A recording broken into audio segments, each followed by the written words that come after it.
Hello and welcome to How to Deal with Unacceptable Employee Behavior.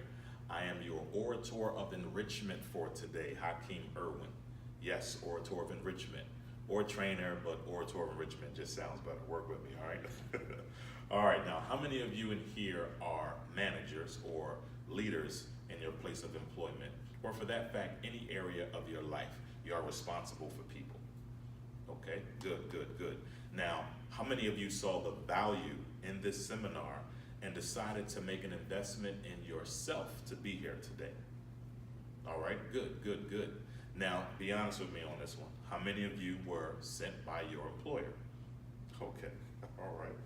That's good, because now that means that they saw the value in this, and more importantly, they saw the value in you, and that you could retain the information and apply it back on the job. Now, my passion is to enhance people's lives professionally and personally. So I absolutely love training, I love teaching, and I love giving presentations that are designed to add value in those areas. Now, before I became a trainer for BCI, I saw firsthand the value in their dedication to training. And I also was very intrigued and in full agreement with their saying that world-class performance never happens by accident. World-class performance never happens by accident. After all, Tom Brady is not a 6-time Super Bowl champion by accident. And I don't even like the Patriots. I'm an Eagles fan, West Philadelphia, born and raised.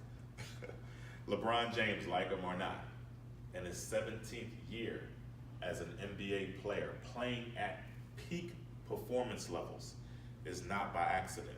Warren Buffett is not a billionaire by accident. They all made investments of time, of talent, finances, and they went beyond the set parameters that people laid out for them. So what are the set parameters for today? Well, it's the information that's in this workbook and the block of time that we have to go through. Now, realistically, it's more than enough time for me to give you some solid, valuable information that will equip you on how to deal with unacceptable employee behavior. And for a few of you in here, that's perfectly fine. That's what you came for, right? But for most of you that are seeking to perform at world-class levels, then today is only going to be the tip of the iceberg. So let's talk about this, how to deal with unacceptable employee behavior. Now, one of the fundamental ways of effectively dealing with unacceptable employee behavior is by establishing and modeling a behavior standard. Now, this can be established or applied by learning the role and how to apply what is called emotional intelligence.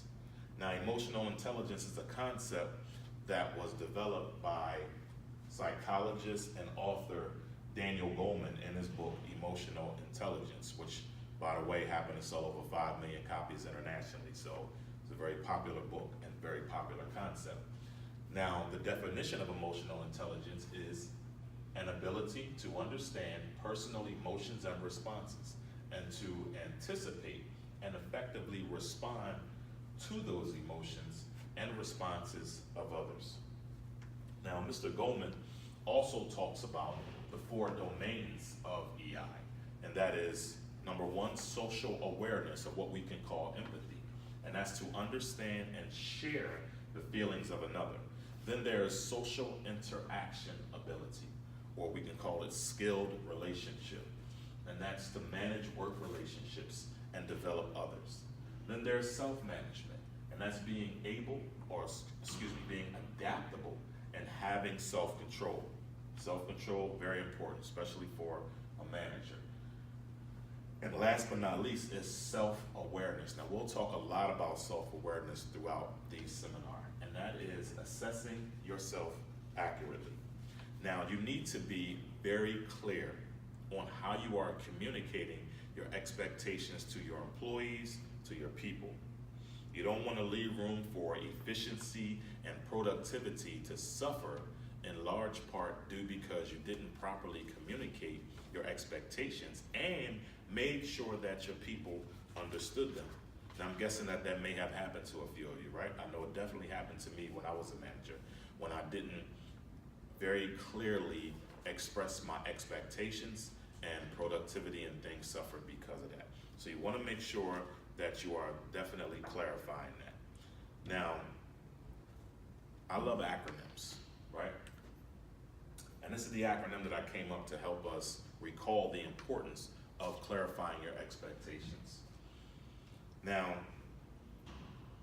a cable is basically a wire or it's a line or something that allows a signal to flow through it, which allows a device or one device to communicate to another, right? That's basically what a cable is.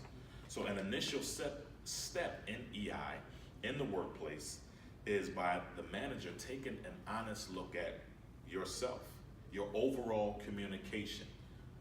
How are you communicating your expectations? How are you communicating the instructions and your quote unquote signals through the wire? Your willingness to be more highly self-aware of how you're communicating and most importantly, how others respond to that, that will help you to identify the positive changes that need to take effect. As workforce leadership then, you need to be highly self-aware of your behavior and how it is affecting the environment that you're working in or that you're basically managing, right? This awareness will help you to better deal with and realize the positive impact that you have in preventing negative behaviors and attitudes to have a very negative impact on morale and productivity. Now, let's break down this cable just a little more in detail. The CA in cable stands for communication awareness, and that's when we seek to build rapport. You want to understand personality styles, and we'll go through 4 personality styles a little bit later into the seminar. And then you want to use I messages. What the heck is an I message? Let me give you an example. What's your name, sir? Robert? Okay, Robert. I'm very impressed by how you took ownership of this month's cycle count. I am very sure that it'll have a positive reflection on this quarter's inventory review. Got it? So that's a basic I message.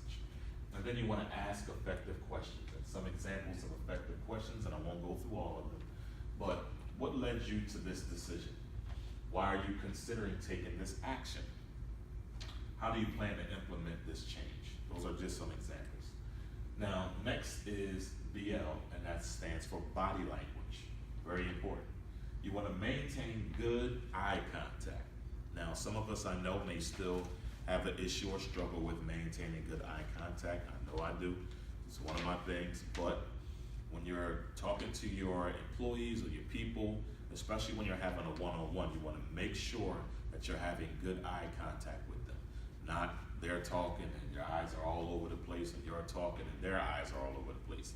Making good eye contact makes sure or gives the other person some comfort in knowing that you are listening to them or at least paying attention to them, right?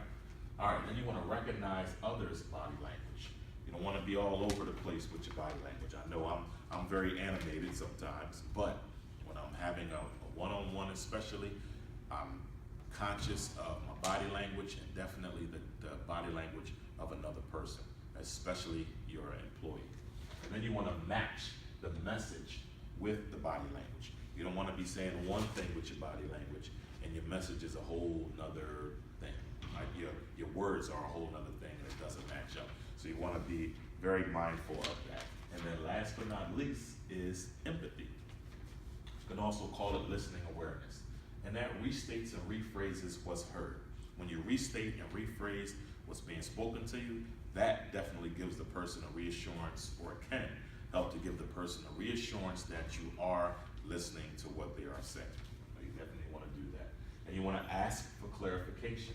You want to make sure that's what's being communicated is being heard clearly. And then you definitely want to respect the feelings of others. Now, ultimately you want your employees to take ownership and responsibility of their behavior and their performance. And the effect that communication can have on that can either be motivating or demotivating. Now, you want your communication to be motivational. Now, motivational communication is just an ongoing daily process that provides your employees with a sense of being valued, being respected, and being appreciated. You definitely want them to feel that way. So as managers, then again, you need to be highly self-aware of the impact that negativity and bad behaviors are having in your workplace, because the long-term effect of that negative behavior can have a dramatic impact on the work environment and potentially the entire organization. So you definitely want to be mindful of that, because it's in your best interest then if you identify and understand what the source of the negative behavior is. Where is it coming from?